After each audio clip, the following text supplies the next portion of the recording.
Господ, най-великото събитие в историята на човеците и на историята на Бог с човеците, една история на любовта, можем за нас да открием 3 ключови думи, които да ни водят в това размишление. И това е младежите, и мисля, че засяга всички нас, които сме тук събрани. Втората ключова дума, това е Писанието, Библията, която е толкова важна за нас, Словото на Бог. И третата ключова дума, това е таинствата. Таинствата, които са сами Исус Христос. Протегнатата ръка за помощ, за прегръдка на Бог към всички нас. И аз предлагам този отказ да го четем заедно и да размишляваме върху него, за да видим дали това е един отказ, който се отнася за хората от преди 2000 години или засяга всеки един от нас по-отделно. Забележете, че тези двама ученици, които не са част от по-тясният кръг на Исус от 12-те, могат да бъдат идентифицирани и със всеки един от нас. Защото и ние сме от тези ученици, които в наше време желаем, искаме да се срещнем с Господа, да бъдем с Него. И забележете, тези двама ученици са младежи, от онези изпълнени с порив, с желание, с сърца, които искат да намерят смисъла. Сърца, които горят от желание да се срещнат с любовта, с живота, с обяснението на нещата, които си задават, с този копнеж вътре в тях, който гори. И тези двама младежи се отдалечават от Иерусалим. Иерусалим, хубаво е да го запомним, е града, светият град на Божия дом, символ на присъствието на Бог. И всеки път в Евангелието на евангелист Лука, когато някой слиза от Иерусалим, е символ на неговото отдалечаване, на неговото разочарование от нещо, на неговото бягане от дома на Бог, от там, където сме защитени и където сме прегърнати. И забележете, тези двама ученици, разочаровани, тъжни, изпълнени с тревога в сърцето си, както сме и ние много често в нашия живот, изпълнени с толкова много противоречия, които ни раздират по един или по друг начин, се прибират в къщи. Прибират се в Емаус.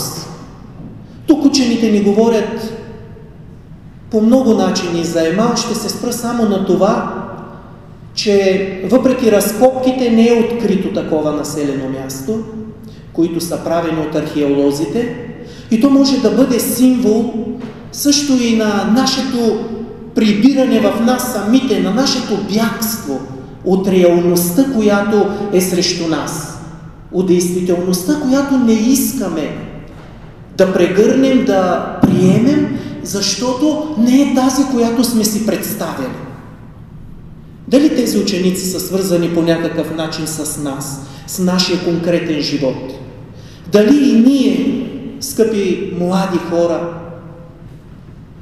много често не си правим едни планове за живота, една представа за реалността и в крайна сметка се оказва, че това не е така. И си тръгваме, както казват някои, с подвити опашки. Решаваме просто да се махнем. Защо? Защото това, което нашата глава е родила за нас, за отношенията ни едни с други, та дори за нашето семейство, което сме си представили по един начин, ама виждаш ли ги тези скучни родители, които не ни разбират, изобщо не ни влизат в положението. Виждате ли енорийската ни общност, колко е скучна и свещеникът колко не ни разбира, колко другите хора не ни приемат в тази група на енорията. В училище приятелите не ни разбират винаги. Като че ли нищо не става от мен, можем да си кажем в един определен момент, не съм разбран, може би съм грозен и другите не ме забелязват. Отношенията ми с приятели, приятелки или онова, което сега се казва гаджетата. Колко често сме изпълнени с празноти, с рани, с копнежи, с разочарования, които носим вътре в себе си. Бог, къде е Бог в тези трудни моменти, когато ние израстваме и когато изпадаме в състояние на отчаяние, когато другите не ни разбират, когато говорим като че ли на различни езици с тези около нас, когато в училище ме нападат, когато съм аутсайдер за другите, когато ме подбиват, когато искам да изразя себе си, но другите виждат само повърхностното от мен и не искат да осъзнаят, че вътре гори един копнеж за любов и не знам винаги да го изразявам. Колко често с подвити опашки и ние си тръгваме. Тръгваме си разочаровани. И този момент, скъпи младежи, е момент на криза. Не трябва винаги или никога да се страхуваме от кризите, които настъпват в нашия живот.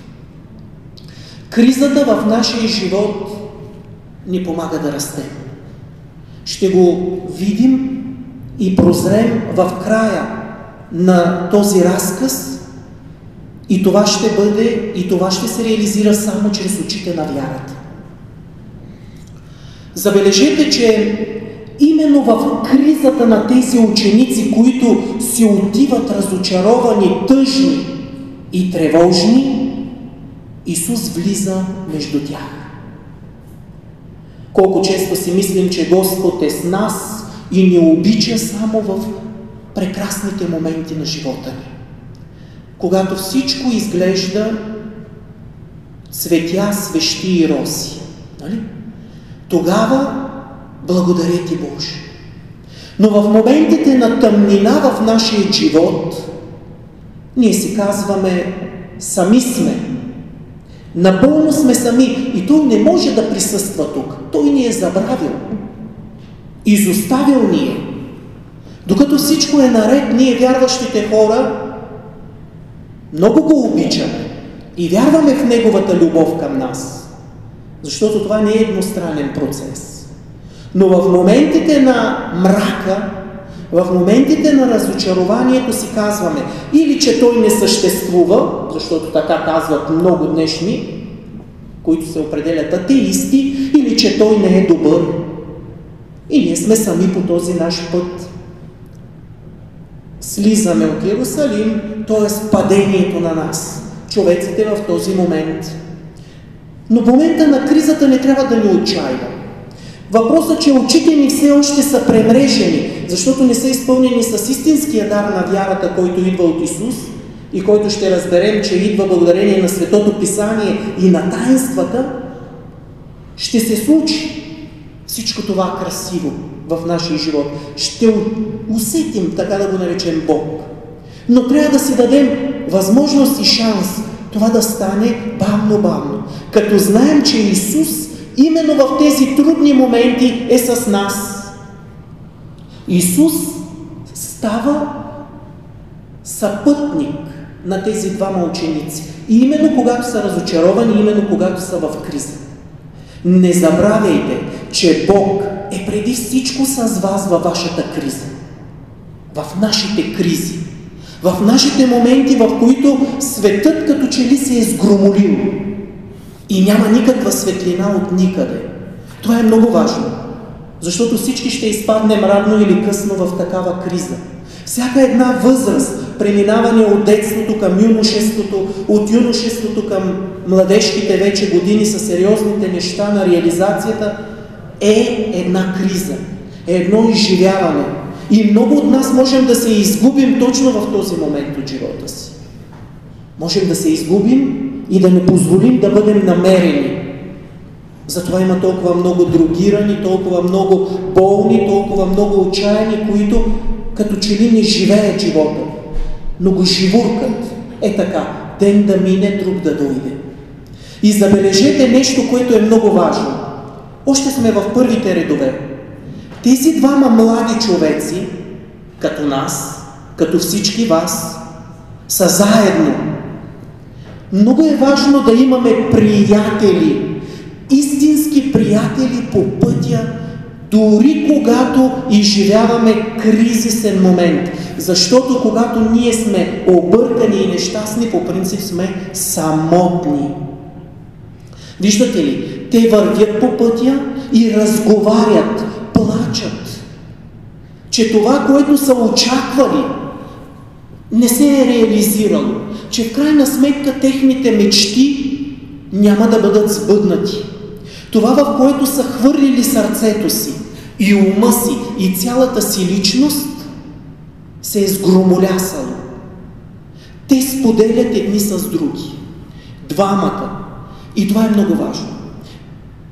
Една голяма част от болестите, съвременните болести, се пораждат, тук искам да сме внимателни всички, една голяма част от болестите се пораждат от несподелянето, от изживяването на нещата вътре в нас, защото ни е срам, защото смятаме, че никой няма да ни чуе, защото нямаме среда и таим в себе си всичко.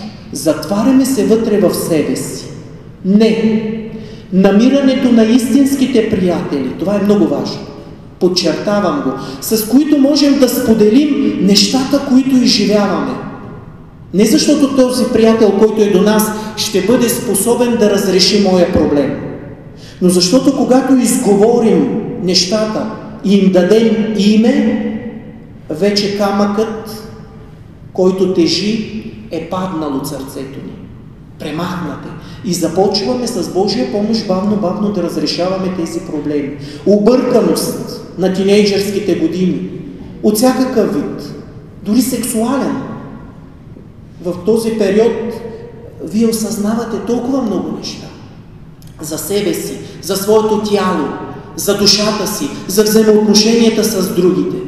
И ако ние таим всичко това, агресията, ако щете, любовта, емоциите, и се оставим да бъдем водени единствено и само от разочарованието, което е свързано единствено с сантименталният и емоционалният ни свят, и не позволим на някой да ни помогне отвън или само да ни изслуша, грози ни опасността да се разболеем, и то жестоко и непоправимо.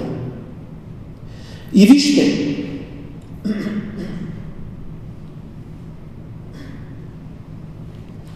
точно в този момент Исус е с тях. Точно в този момент, когато те смятат, че го няма. Това е прекрасно. Знайте, че когато сте на дъното, Той е там. И в преизподнята да слезна и да избягам от Теб, Боже, Ти пак си там. Където и да отида, Ти си там и ме чакаш. Добре, един пример от вашия живот за приятелството и завършваме с тази част от разсъждението. Случвало ли ви се да имате някакъв проблем и да почнете да си чатите с някой ваш приятел или да си говорите по телефона, по скайп, по WhatsApp и с часове говорите, споделяте за този проблем. И в крайна сметка, като се изчерпа разговора, осъзнавате, че този човек нищо не ви е променил от това, което сте изживели. Но факта, че сте го споделили с него, вече ви е направило по-различни. Вече не сте същите. Много е важно да изказваме това, което живее. И има и още нещо, върху което бих акцентирал и върху което разсъждавам през последните месеци. Да, с приятелите можем да говорим за коли, момчетата могат да говорят за момичета, момичетата могат да говорят за маникюри, за фризьори и не знам си какво, но намерете си приятели, с които можете да говорите и за Бог. Не само за тези неща, които всекидневно в битовизмите споделяме, които са важни. Говорете и за тях. Но ако ние сме призвани към една възвишена цел и нашата душа е жадна да сподели и нашият опит във вярата, тези две момчета, които се прибират, въпреки че са разочаровани, си говорят за Исуса, за този техен учител, който все още не разбират, който все още не познават. Но вътре в тях има нещо, което не е угасило напълно надеждата. Ще го видим какво е то. Много често, когато моите приятели създаваха семейство, се събираха с хора, които не бяха вярващи. И тези хора им обещаваха, че ще им свалят звезди. О, всяка неделя ще идваме с вас в храма, ще четем писанието. В момента, в който създадоха семейство, не само, че те не дойдоха, т.е. не християнската страна, но отдръпнаха и християнската. Много е важно с кого споделяме. Дали търсим приятелства, които ще споделят това, което ние изживяваме. Затова е добре да се оглеждаме помежду си. Да не търсим само красивите очи или русата коса. Да проникнем по-надълбоко. Защото после с тези хора ще трябва да споделяме разочарованията, но и красивото. Защото в кризата Бог ще бъде сред нас. В кризата, когато ще слизаме от Иерусалим в нашето падение, Той ще бъде с нас и ще върви с нас. И ще се опитва да разговаря с нас. Въпреки че все още очите са ни премрежени от тази криза. Нека да оставим Бог да работи в нашата криза и да направи велики чудеса в нашия живот. И забележете, когато Господ в тяхната криза е вече с тях и се разхожда с тях, върви с тях, не ги изоставя по техния труден път на разочарованието, на тъгата, на тревогата, които изпълват в този момент сърцата им, Клеопа, написано е неговото име, един от тези събеседници, един от тези разочаровани ученици, след въпросите на Исус, защо сте тъжни, му казва, ти си само странник и не знаеш за събитията, които се случиха. Виждате ли, скъпи младежи? Исус, Бог, за нас често може да е един чужденец, един странник. Въпреки че от деца сме възпитани във вярата, и го казвам много често и на възрастните жени. Казвам, аз съм свещеник и вие сте всеки ден в храма, но за нас Господ може да бъде един чужденец, един странник. Факта, че сме постоянно в храма, все още не ни прави Негови истински последователи. Все още нашите очи не светят от любов, от желание да сме с Него, да се прегърнем, да бъдем заедно, постоянно. Да се доверим напълно на Него във всеки един момент. Господ много често може да бъде странник. И когато някой от младежите си отиде, аз осъзнавам, че никога той може би не е горял, не е бил част от тяхното сърце. Защото не е лесно да си тръгнем, когато сме открили любовта. Дори да преминем през криза, пак ще се завърнем.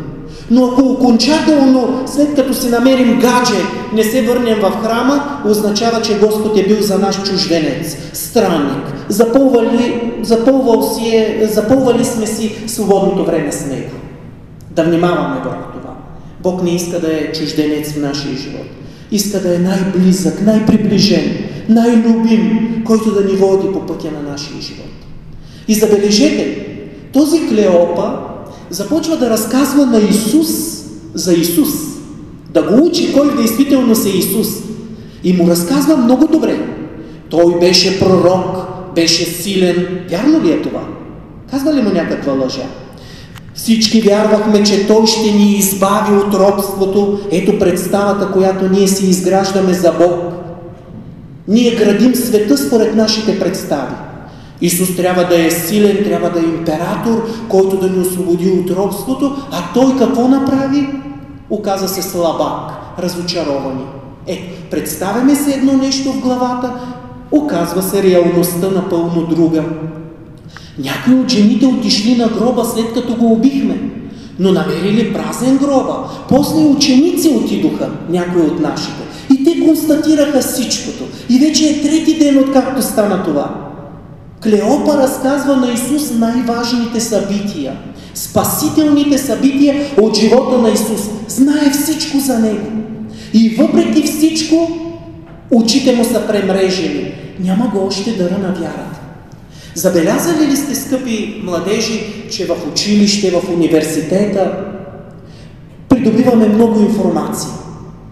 Много и най-разнообразна информация и знаем много неща. Днешните деца и ученици и младежи знаят много неща. И ние възрастните също. Но като че ли не можем да ги навържем между тях. Знаем ги като отделни събития. Както Клеопа изброява отделни събития на Исус. Но не може да ги върже в едно, да им даде смисъл, да им даде цвят. Защо? Защото Бог все още не е в играта. Такива сме и ние. Забелязали ли сте колко маски носим? Не можем да навържем нещата, да ги облечем в смисъла на вярата. На училище се представяме едни, с родителите сме абсолютно други, с приятелите трети. Когато дойдем на църква, понеже там се очаква от нас нещо друго, ставаме четвърти. И много често, когато се срещам с хората, виждам как има противоречие между тези техни моменти. Един съм като син на моите родители, защото знам какво те очакват от мен и се опитвам да го представя пред тях. И това е много умарящо, да знаете. После пред приятелите, понеже знам какви са техните интереси, какъв мачо трябва да бъда, за какви работи трябва да говоря, ставам такъв, в храма съм друг и накрая ние не знаем къде какви сме. Ето е връзката, която трябва да направи вярата. Кое ще го направи това? Исус започва да им говори за писанията. Обяснява им цялото Свето писмо. Цялата Библия, в която се говори за Него и за това, за което Клеопа вече му е разказвал. И как трябва да възкръсне и да им дари живота. Виждате ли? Много е важно ние да познаваме Светото Писание. Много е важно да сме запознати с нашата вяра. Защото рискуваме като тези момчета да знаем много неща за Бог. Както знаят и невярващите. Да правим много добри неща в живота си. Както правят и много атеисти, които помагат в майчини домове, грижат се за болните. Църквата не е само социална дейност. Това го правят и невярващите. И невярващите знаят да са добри. Но не може да навържем хората, ако сме без Бог, без Светото Писание, нещата помежду си. Не можем да разберем как работата е свързана с Бог. Как гаджето е свързано с Бог. Как семейството ни е свързано с Бог. Как всички неща от нашия живот са свързани с нашата вяра. За това премрежване на нашите очи, и не е нещо лошо, казах ви, че през криза всички ние преминаваме, се изисква Бог да ни помогне. Иначе, знаете ли, правим това, което правят учениците от Емаус. Бягаме. И какво си казваме? Ох, само да мога да завърша средното си образование, веднага отивам в големия град. Там ще намеря автономност от моите родители, от тези гадняри в класа, които цял живот са ме потискали, от учителите, които не ме оцениха и винаги ме считаха за по-долен клас. Там ще успея да си намеря тези приятели, които са най-важни за мен и които ще ме направят щастлив. Бягайки, ще стана себе си. И в действителност, когато намерим тази реалност, която сме си представили, тя е съвсем различна. Защото, представете си, че отивате в града, Ти не можеш да избягаш от себе си. Нещата, които си ти, си ги носиш със себе си. Не си мислете, че като отидете там, за софиянците не говорим, защото те си остават в София, говорим за нас, които имаме от другите места. Нали? В града гаджетата са други. Нали? Романтични, цветя, рози. Да, ама ние все пак трябва да се изправим с тази личност, нали? Която има своите рани, своите болки. Но това не сме си го представили. И хоп разочарование, и хоп тъга, и хоп депресия. Защо? Защото в главата сме си мислили, че другаде е нашето спасение. Бягайки от мама, от родители, от църква, от енория, от училище, от приятели, от комшии. Съседите много пъти правят бедните, те са много отношения. И всичко това, което можете да се представите. Там, на другото място, ние сме се спасили. Не е така, скъпи младежи. Не е така. Другаде е друг ад когато бягаме. Друг пакъл, друг ад когато искаме да избягаме от себе си. И от Бога. Не можем да избягаме никога от Бога и от себе си. И какво се случва? Учениците вече са стигнали до селото. То е на няколко километра от Йерусалим. Това може да бъде моя дом, в който искам да се скрия. И Исус продължава. И те го канят да остане с тях. Вижте, когато Той е започнал да им говори на сърцата и техните сърца бавно започват да горят, няма как да искат да се откажат от този пламък на любовта в тях. Трябва да сме най-големите глупаци, ако бягаме от Господа и от Неговата любов, скъпи младежи.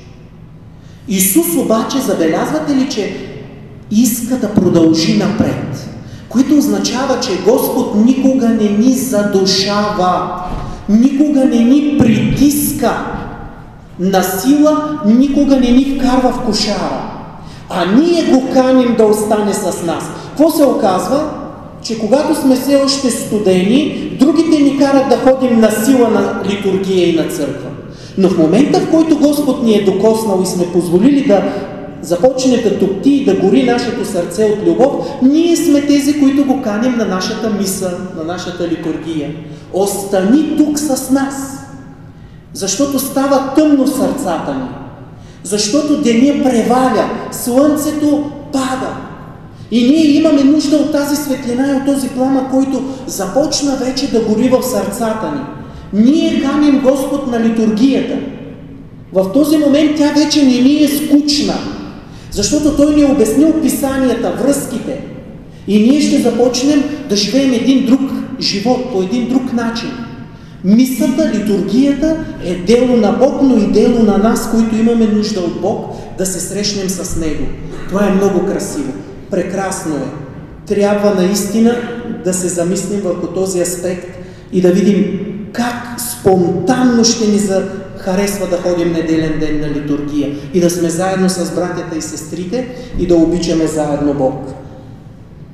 И ето, по времето на тази вечеря, както чухме, Господ Исус Христос разчупва хляба и те в този символ го разпознават и осъзнават, че техните сърца в действителност са започнали да горят от този пламък. И какво се случва? Отварят им се очите. Какво означава да ни се отворят очите? Означава, че сме получили дъра на вярата. Виждате ли, че дъра на вярата не е толкова лесен и спонтанен. Изисква се един път и търпение от криза в криза, които изживяваме, за да стигнем до Бог. Техните очи се отварят не защото са способни сами да отворят очите си. Ние сами не можем да вярваме. Това е един голям подарък, който получихме в кое таинство? Кой ще ми подскаже? В кое таинство получихме вярата като дар и ни се отварят очите за Бог? В таинството кръщение получаваме 3 прекрасни подаръка. Вярата, надеждата и любовта. Обаче, ако тези подаръци не ги отворим, ами ги скрием в шкафа, те се остават там. Техните ефекти, тяхното добро не може да ни докосне по никакъв начин. Следователно, тези момчета в този момент, след като са чули Словото Божие, което трябва да чуем и ние, и след като Христос е с тях на трапезата, ето светото причастие, което сме призовани да ни дава живот и този живот за вечността, всяка неделя заедно с братята, отваря техните очи. И забележете какво виждат вече с новите очи.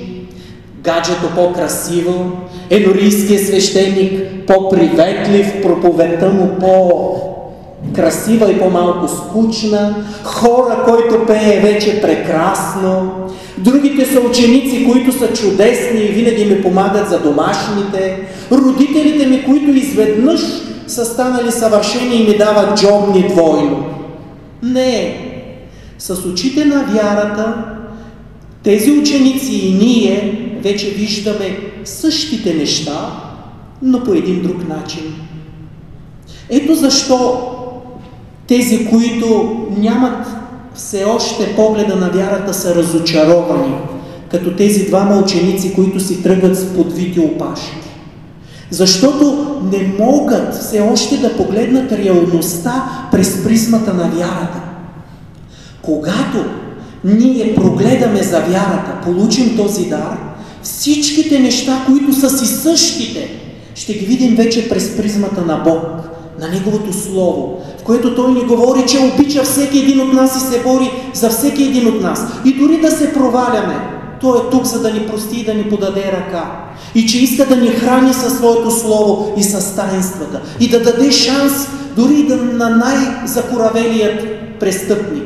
И дори от най-лошата ситуация, която сме изживели, Той може да извлече нещо много красиво за нашия живот.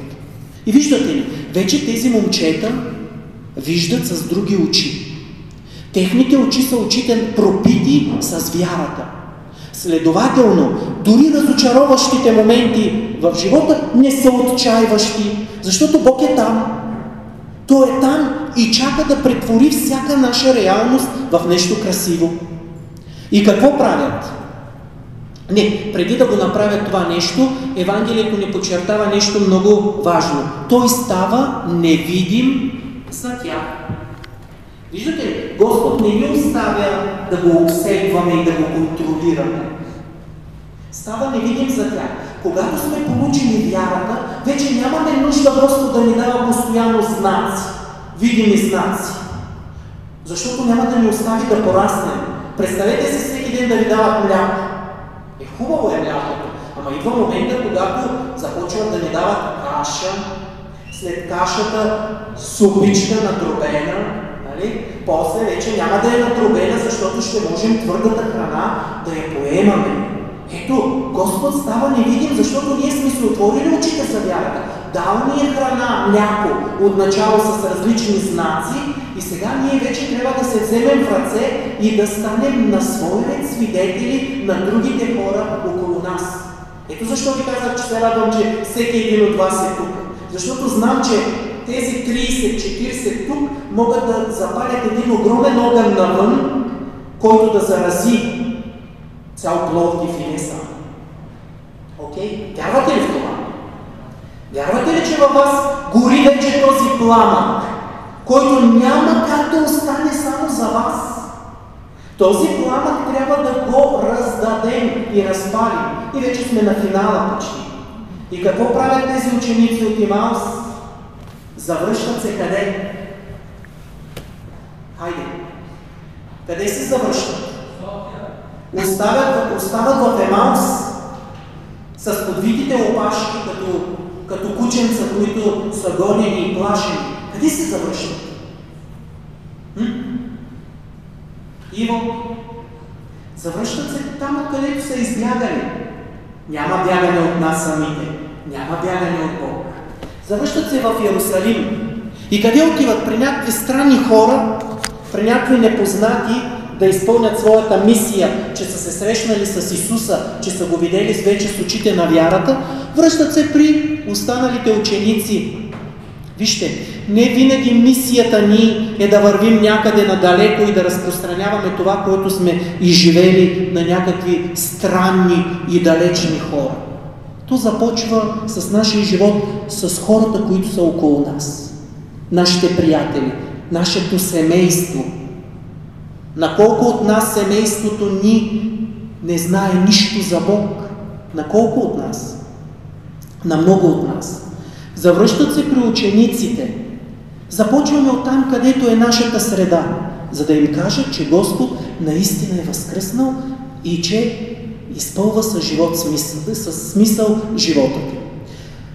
И заключението ще бъде с един нагледен пример, за да обобщим всичко това, което си казахме и което е много важно.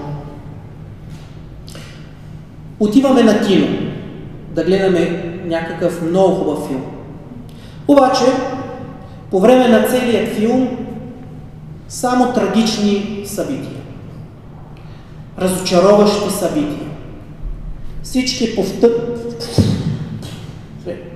очакват края, защото всички се надяваме за прекрасен край. Идва финала на филма смърт, кръв, раздори. И с подвити опашки излизат. Един от този вход, другият от другия вход. И след 10 минути бавно се изтегля публиката. Някой отвътре вика: има още една последна сцена, която идва след субтитрите, след буквите, след сценаристите. И някои от тях се завръщат. И какво да видят?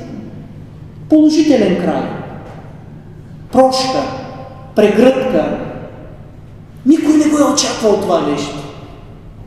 И започват да ръкопляскат малкото останали, доволни от завършика на самия филм. Ето това си разказахме току-що. Християнството в действителност разочарова. Исус също се е провалил, защото умира на кръста.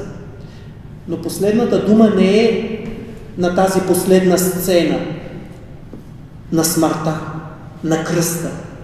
Последната дума е на възкръсналия Христос, който е радост и който е живот за всеки един от вас. И този възкръснал Христос е истинския наш смисъл. И Той е този, който ни отвори днес очите, чрез вярата, която проникна още веднъж чрез този разказ в нас, чрез Светото Писание и чрез таинствата, и не може да ни остави безразлични пред останалите, с които ние ще се срещнем. Пожелавам на всеки един от нас и на вас, вашият живот наистина да има този прекрасен завършек, но то ще се реализира единствено и само ако прегърнем Бог, който въпреки разочарованията, въпреки трудностите в реалността, които изживяваме, ни прекарва и с Него можем да достигнем до реализирането на нашето призвание, което е щастието. Всеки един от вас е роден да бъде щастлив. Бъдете щастливи!